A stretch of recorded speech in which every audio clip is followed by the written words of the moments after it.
Hello everyone, this is Candice. Today I will introduce the selection of steel types and coatings for color-coated steel used in construction. The material requirements of the building itself, roof panel and exterior wall panel, can be divided into safety properties, impact resistance, wind resistance, and fire resistance, housing performance, water resistance, heat insulation and sound insulation, durability, pollution resistance, weather resistance, and appearance retention, production and processing type, economy, easy to process, easy to maintain and repair, safety and service life are of utmost importance to the ultimate owner of the building. For the design corporation, service life, carry capacity, appearance, and so on are more important. For the molding process of building walls and roofings, the machinability, surface hardness, wear resistance, plate shape, and steel plate strength of the color coating plate is the first choice. Of course, the quality of the color coating mainly depends on the color-coated steel factory, but if the processing and installation of equipment and methods are not appropriate, will also cause damage to the appearance and service life of the final product in varying degrees. Performance indexes of color-coated steel plates include substrate, yield strength, tensile strength, elongation, clad layer, coating weight and binding force, coating, color difference, gloss, T-band, impact, hardness, anti-powdery, anti-humidity and heat, surface defect visible to the naked eye, plant type, tolerance, roughness, etc. Firstly, we will talk about the steel grade. For buildings, the design of bearing weight, wind load, snow load, construction personnel's machinery span, and the pulling distance of the buildings, etc. all depend on the strength of steel plates. For building maintenance structure with color coating and aluminum zinc plating, there are corresponding standards at home and abroad, such as China GBT 12754 2006 USA, ASTM 653, ASTM 792, Japan GRSG 3302, GRSG 3321, Europe EN 10215, EN 10147, and so on. It is divided into CQ, DQ, and HSS.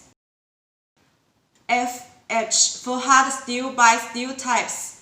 CQ, now most commonly used, such as TDC 51 produced by both steel, yield strength between 260 MPa and 320 MPa, tensile strength between 350 and 400 MPa. Relative to the structural steel, its buckling ratio is slightly higher. DQ, as the general building color plates are raw forming or composite sandwich, the stamping requirements of the material are not high, so DQ is mainly used in doors, windows, pipelines, and other industries. HSS, high-strength structural steel.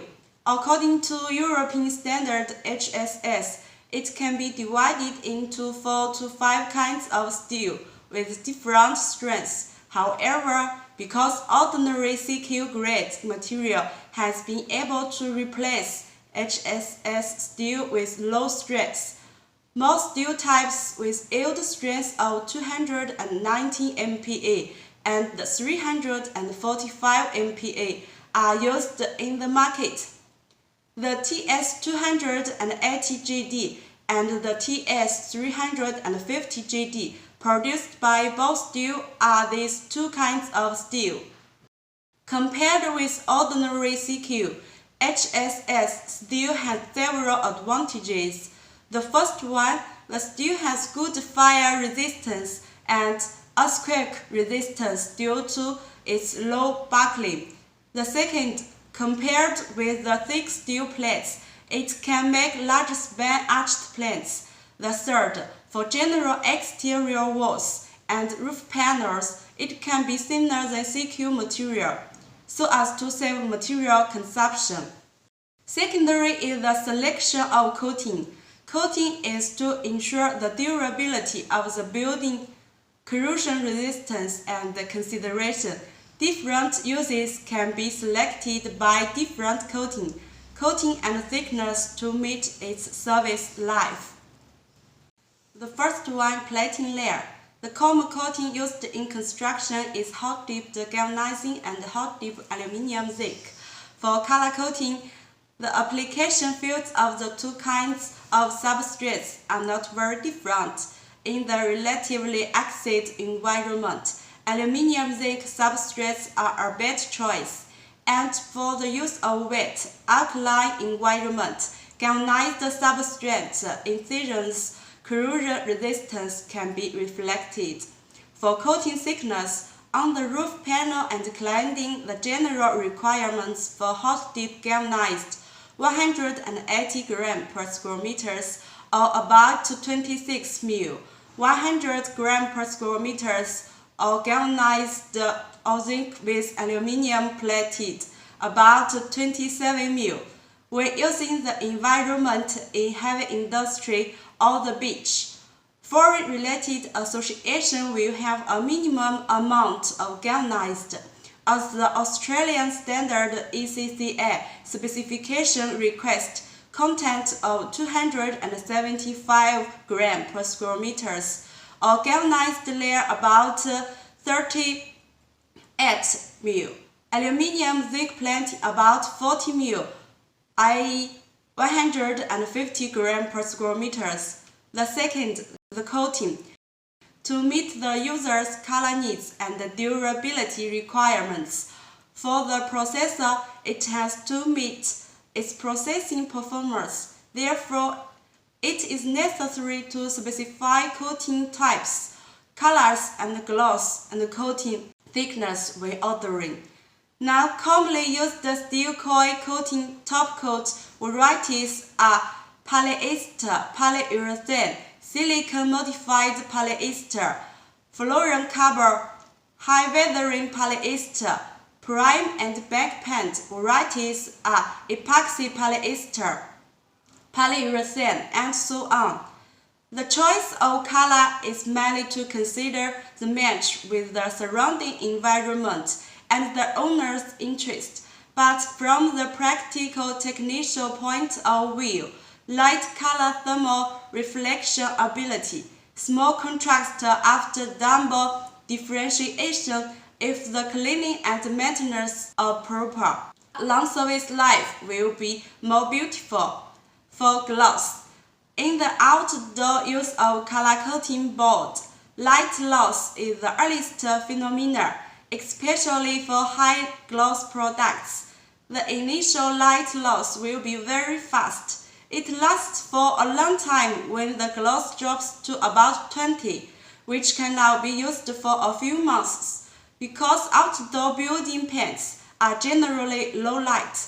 In addition, in the same building should use the same color coating factory production of the products, because the color-coated steel plates of different manufacturers in the outdoor use of a certain number of years after speed of coating powder is different. Even if the building seems to be the same, when the completion of a time regrets the appearance of different colors of visual effects and affect the beauty. At the microscopic level, a coating is a porous tissue, water in the air, corrosive media, chloride ions, etc. will be through the weak parts of the coating invasion, resulting in sunburn corrosion, and then coating bubbles and peeling. In addition, Even if the same coating thickness, the secondary coating is denser than prime coating. According to the relevant corrosion test results, only the front coating below 20 μm can effectively prevent the intrusion of corrosive media. PVDF products require thick coatings.